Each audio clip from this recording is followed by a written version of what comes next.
Hello friends, welcome to Kankalai family vlog. இன்றைக்கி நம்ம வீடியோவில் ஒரு சேமிப்பு வீடியோ தாங்க உங்கள் கூட ஷேர் பண்ணியிருக்கேன்.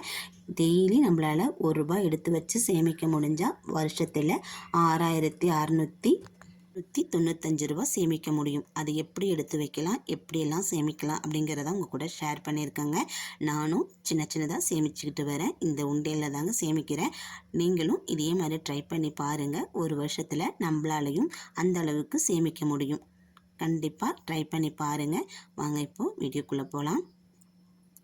ஃபஸ்ட்டு நம்ம சேமிக்கிறதுக்கு முன்னாடி நம்மக்கிட்ட இருக்க வேண்டிய ஒரு விஷயம் ரொம்பவும் கஞ்சத்தனமும் சிக்கனமும் இருந்தால் மட்டும்தான் நம்மளால் சேமிக்க முடியுங்க. அதுக்கப்புறம் பார்த்திங்கன்னா ஒரு சார்ட் ரெடி பண்ணி வச்சுக்கணும். இந்த மாதிரி ஒரு நோட்டில் 365 நாள் போட்டு ₹1, ₹2, ₹3 அந்த மாதிரி கணக்குப்படி ஒரு சார்ட் ஒன்று நம்ம ரெடி பண்ணி வச்சுக்கணும். அப்போ தான் நம்ம டெய்லி போடுற காசு எவ்வளோ போடுறோம் என்னங்கிறத போட்டுட்டு நம்மளால் டிக் பண்ணி வச்சுக்க முடியும். நமக்கு சேமிக்கிறதுக்கும் ஈஸியாக இருக்கும்.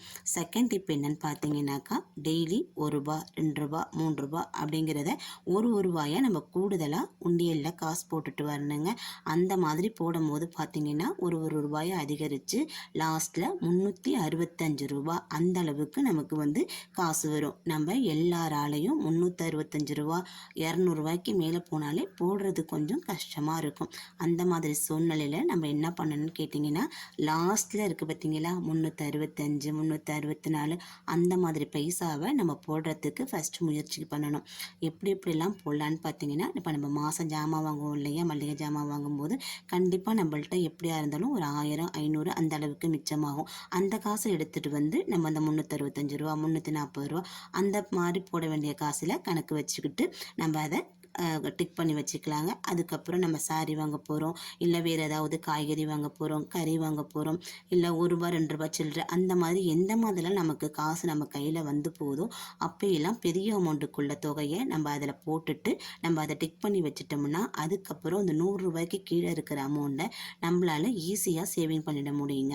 இது மாதம் சம்பளம் வாங்குறவங்களா இருந்தாலும் சரி, டெய்லி சம்பளம் வாங்குறவங்களா இருந்தாலும் சரி, கண்டிப்பாக நம்மளாலையும் எடுத்து வைக்க முடியும். வீட்டில் உள்ள பெண்களாலையுமே இந்த மாதிரி காசு எடுத்து வச்சு நம்மளாலையுமே சேமிக்க முடியுங்க. நம்ம ஒரு வருமானத்தை மட்டும் நம்பி இல்லாமல் நம்மளும் வீட்டில் ஏதாவது சின்ன சின்ன பிஸ்னஸ் பண்ணி அதிலிருந்து வர காசை வச்சியுமே நம்மளால் சேமிக்க முடியும். அது மாதிரி நமக்கு வீட்டுக்கு கொடுக்குற செலவுக்கு கொடுக்குற காசை கிச்சன்லேயே சிக்கனம் பண்ணியும் நம்மளால் காசு இந்த மாதிரி சேமிக்க முடியுங்க.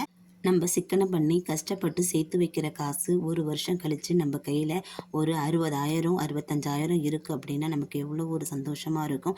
அந்த காசை நம்ம பசங்களோட படிப்புக்கோ, இல்லை ஒரு பொருள் வாங்க, ஒரு நகை வாங்க, இல்லை ஒரு கடன் அடைக்கிறதுக்கு நமக்கு கண்டிப்பாக உதவியாக இருக்குங்க. சிறுக சிறுக சேமிக்கிறது தாங்க பெரிய காசாக நமக்கு வரும். சிறு துளி பெருவெள்ளன்னு அப்பயே நமக்கு சொல்லி கொடுத்ததாங்க வச்சுருக்கிறாங்க. அதனால் ₹1 அப்படின்னு நீங்கள் நினைக்காம அன்னன்னைக்கு நமக்கு கிடைக்கிற காசை ₹1 ₹2 அந்த மாதிரி உண்டியலில் போட்டுட்டு நம்ம ஒரு சார்ட் ரெடி பண்ணி அதில் டிக் பண்ணி வச்சுட்டிங்கன்னா நமக்கு சேமிக்கிறதுக்கு ஈஸியாக இருக்கும். நம்ம எவ்வளோ சேமிச்சிருக்கோம், இன்னும் எவ்வளோ காசு போடணும், இன்னும் போடணும் அப்படிங்கிற நமக்கு உந்துவேகத்தையும் அந்த சார்ட்டு நமக்கு கொடுக்குங்க. நம்ம சம்பாதிக்கிற காசை எவ்வளோ சிக்கனமாக செலவு பண்ணி நம்மளால் எவ்வளோ காசு அதிகமாக சேமிக்க முடியுமோ அந்த அளவுக்கு சேமித்து வச்சு வளமோட வாழ்வோங்க. வீடியோ பிடிச்சா லைக் பண்ணுங்கள், சேனலை சப்ஸ்கிரைப் பண்ணி சப்போர்ட் பண்ணுங்கள். நன்றி.